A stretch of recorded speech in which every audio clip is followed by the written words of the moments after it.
everyone, my name is Jessa Astrid and you're watching my YouTube channel. So I'm just now realizing that like I kind of look naked, but I'm wearing a shirt. I promise this is like a candy tank top type thing, so just ignore that.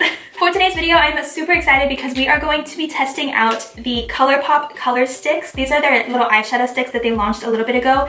They actually launched these with their Act Natural mascara, which I did a review on, but for some reason when they sent the PR package, they didn't include them together, even though they launched them at the same time. I'm not sure why they did that, but they sent me these like a week later and I'm procrastinated on doing a review on them because I wanted to do them with the mascara, but then it was too late. And I didn't think that these products were exciting enough to do in their own video. But I'm excited about the product, so I'm gonna do it anyways. And hopefully you enjoy it. So if you are interested in seeing how these little guys work and a little creative tutorial on my eyes to see how I'm gonna use them, because honestly right now I have no idea, then just keep watching. So after looking at their Instagram and website a little bit, it looks like they launched 2 sets. One is a metallic version and one is a matte version, and each set has 8 sticks in it total. So in total they launched 16 shades. They sent me, in the PR box, they sent me 8 shades in total, 4 of each of the metallic and the matte. So this is our range and selection of colors to play with today. Each individual stick retails for $6 on Colourpop, but if you get it as the full set with the 8 total like in the box, either the matte or the metallic, it retails for $40. So you do save some money getting it as a full set, which I think is very cool. So as usual before I get into my eyeshadow look, I'm going to swatch these babies for you, just so you can see the shades and pigment on an actual skin tone, and then we will get into the little eyeshadow tutorial. It'll also give me time to think of what to do, because I have no idea how to use these. So let's get into the swatches. Hydration is important. So I'm going to start off with the matte sticks first. These are the 4 colors that they sent me. So starting off with the yellow shade here, it looks very vibrant and pigmented. This one is called Sunday Morning. Sunday morning, rain is falling. Very pigmented. So as you can see, that is very vibrant. It is very pigmented, very creamy. It didn't get all clumpy or weird at all. Super, super pretty. Next, moving on to the pink shade. This is like a rosy matte pink. This one is called Day Date. This one is super creamy. It's a little bit creamier than the yellow, but still very pigmented and vibrant. So far, these are so stunning. I literally haven't swatched or touched any of these sticks. They've just been sitting in my drawer, so this is the very first time that I'm playing with them. So you are getting my first impression. Next, moving on to the dark blue matte stick. This one is called Style and Ease.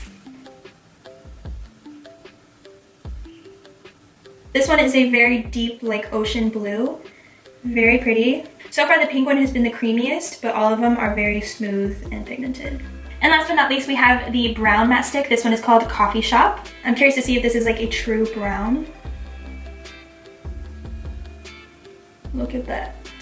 So again, this one is very, very creamy, very pigmented, very smooth. They are not clumping at all. It has a little bit of a reddish tint to the brown, but I think that is good for an eyeshadow stick. That would be so pretty rubbed all over your lid and like blown out into a smoky eye. I really, really like them. So these are the 4 matte shades. All of them are super stunning. I'm very impressed with the formula so far. Curious to see how they blend out on the eyes, but just laid down like this is very nice. Now moving on to the 4 metallic shades. These are the shades that they sent me. Nice little range, similar to the matte shades, except for the blue and green. Starting off with the metallic yellow golden shade. This one is called Cool Breeze. And I'm gonna swatch these right under the matte shades. This one seems very golden.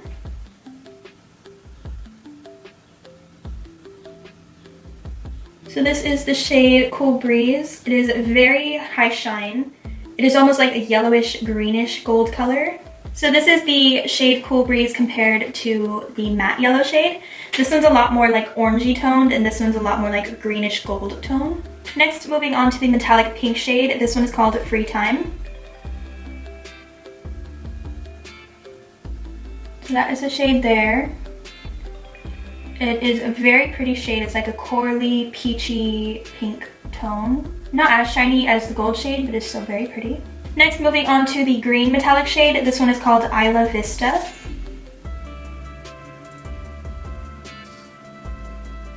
That is the shade there. So the formula is very consistent so far with the matte and the metallic.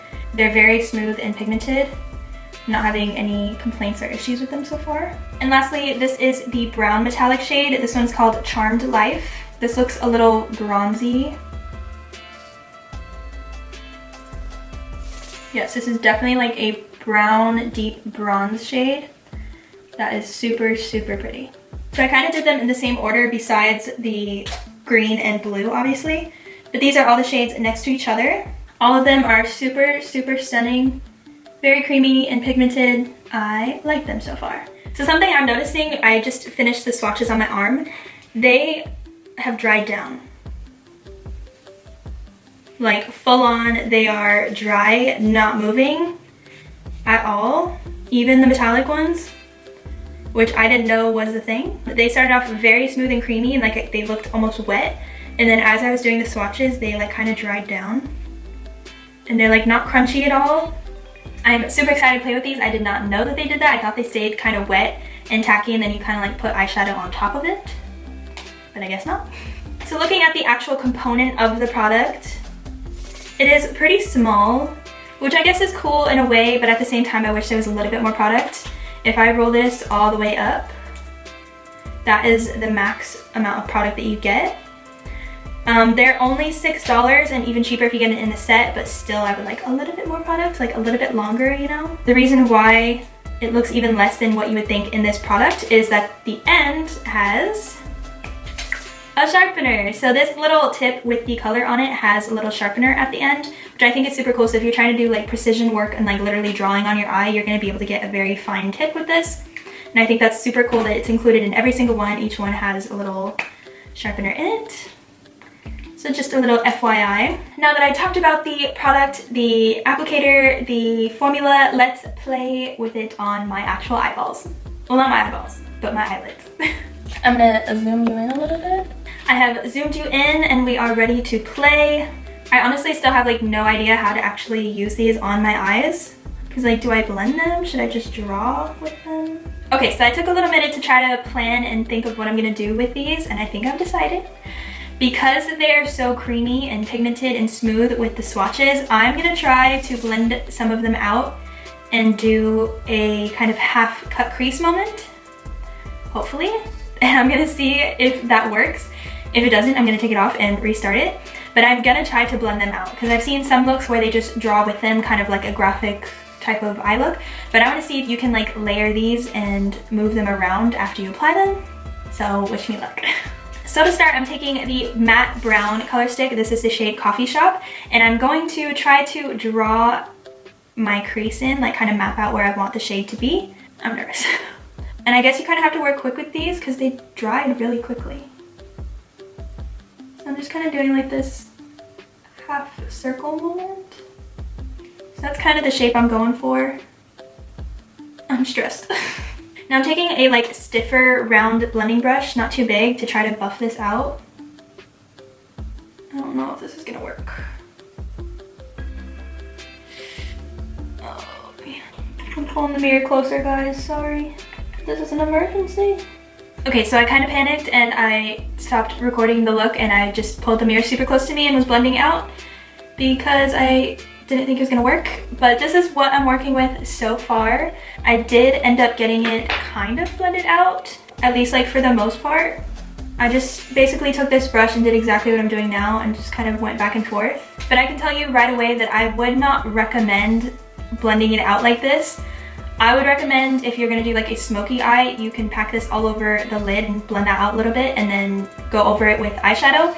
Kind of do like a smoky eye, but this was a lot more difficult to just blend it out like that. So now I'm taking a little bit of a light matte transition shade. You can just get any one.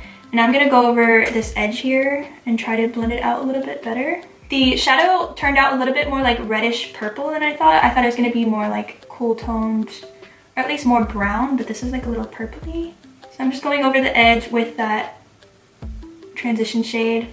So this is how it's looking so far. I think I got it blended out pretty well, but that was very stressful. It dried down a lot faster than I thought, so I kind of had to like scrub my eyelid, which wasn't very pleasant, but I got it decent. Yeah. So now what I think I'm gonna do is smoke out my lower lash line with the same brown and then kind of clean up my lid area with a Q-tip so that I can go in with some metallic shades on my lid. So I kind of like this. So I do like this concept for the lower lash line because I feel like that would be pretty easy. I'm not able to like stay in focus when I'm blending. I can't do it. So now that I have it applied, I can stay in camera. So I'm just taking like this flat shader brush and buffing this out. But can you see like how it's like kind of like tugging and pulling my eye? Like it's a little sticky. It's not as creamy or soft as I thought it was gonna be. It's blending out okay, but it's taken some work. So I am getting it done.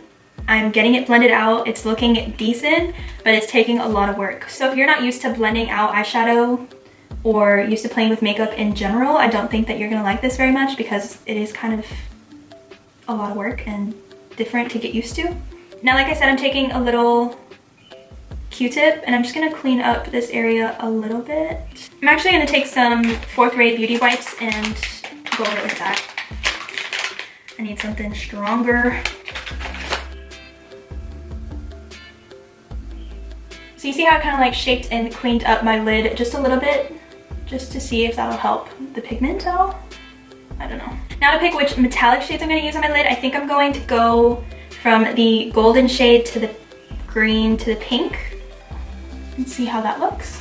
And I'm just going to draw straight on with this. And they are still pretty pointy, so I'm not going to sharpen it. And I am dragging that towards my inner corner. So this is how it's looking so far. I was able to get a pretty clean line. I just went straight in with the gold shade. What do we think? So what I think I'm actually gonna do is transition from the yellow to the green and then maybe a little bit of the metallic brown instead of the pink. I think that would be pretty. Oops, I squished it. So right away I can tell that the green shade is a lot more creamy. It's not as like stiff as the golden one. So this is how the green shade is looking. I kind of like patted it down and went over it a few times with the stick.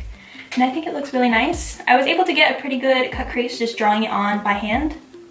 And it is very, very shiny. So I kind of like how this is coming out so far. But now let's do the metallic brown at the very end just to kind of blend it all together, you know? So that blended it out like perfectly, kind of seamlessly transitioned it into the end of the brown. So this is how the eye look is looking. What do we think? Overall, I really like the formula of the metallic shades. And I do like the formula of the matte shades. I just wouldn't recommend blending it out the way that I did. I would more use it a little bit underneath eyeshadow. It's just kind of hard to blend out. It does blend out, and if you want to sit there and take the time to do it, you can do it. And I think this is gonna last a really long time, but it was difficult, you know? I don't know if it's worth the time. All right, let me finish my other eye off camera because I am not about to try to film that again. And I will be right back to tell you my final thoughts. Many unbearable hours later. Okay, I have finished my eye makeup. And for you, it's been like 1 second, and for me, it's been like an hour. So overall, I really like the Stix. I like the concept, I like the idea. I really like the metallic ones. They're super high shine and like way easier to use than metallic eyeshadows. My face isn't covered in glitter like it usually is when I use a shiny eyeshadow on my lid. The matte shades, I really like. I wouldn't recommend blending them out the way that I did. I would just recommend kind of drawing out the more graphic type of eyeshadow looks that I've seen online. I did that on purpose today to see if they can be blended out, because then that shows kind of how the formula is and if it's good quality. But it was a lot of work and not worth it, and I would just recommend going in with an eyeshadow. But overall, I really like how my eyes came out. I really like the formulas. You saw, like, my swatches are still here, and I've been like rubbing them on my shirt and pants. They're completely dry. It's not going anywhere, which means my eye makeup is not going anywhere. So I think that's super cool if you have a long night out and you need your eyeshadow and makeup to not budge. Can you imagine going out and wearing these eyeshadow sticks on your eyes and wearing the NYX High Shine Shine Loud lipstick things on your lips? Your makeup is not gonna budge, like, at all. Take her swimming on the first date? Go ahead, because my face isn't budging. I I really like the whole concept of long-lasting wear makeup lately, and I think the brands are killing it. I really like these, highly recommend. Let me know down below if you've tried them out or what shades you've tried and if you like them or not. I may pick up more shades because I really like these and I saw some shades that I want even more. Anyways, thank you guys so much for watching. I hope you enjoyed this review. Again, I know it was a little bit more simple because it's just one product, but I kind of like doing that. I want to post more often, and so each video can just be one product or like a little collection, and then once I have a big collection that comes out like the SpongeBob thing, I can do that once in a while. But yeah. Thank you again so much for watching. Make sure to follow me on all my social media. It is Jessa Marie Astrid on Instagram and Jessa Astrid on everywhere else, TikTok, Snapchat, and Twitter. I think that's it. Yes, and you can also text me at my personal number. It is 323-208-0782. I will put it here. That is where I can just chat with you guys and send you updates on my content and whatnot. Also, I've been doing a lot of giveaways on my story on Instagram, so make sure you do follow me there and check out my stories occasionally so that maybe you can win some goodies because I have way too much makeup and not enough space. Way too much stuff and not enough space. Anyways, thank you guys so much for watching. I love you so much, and I will see you very soon. I haven't been wearing falsies lately, and these lashes are so huge. They feel heavy, but I look snatched, and that's all that matters.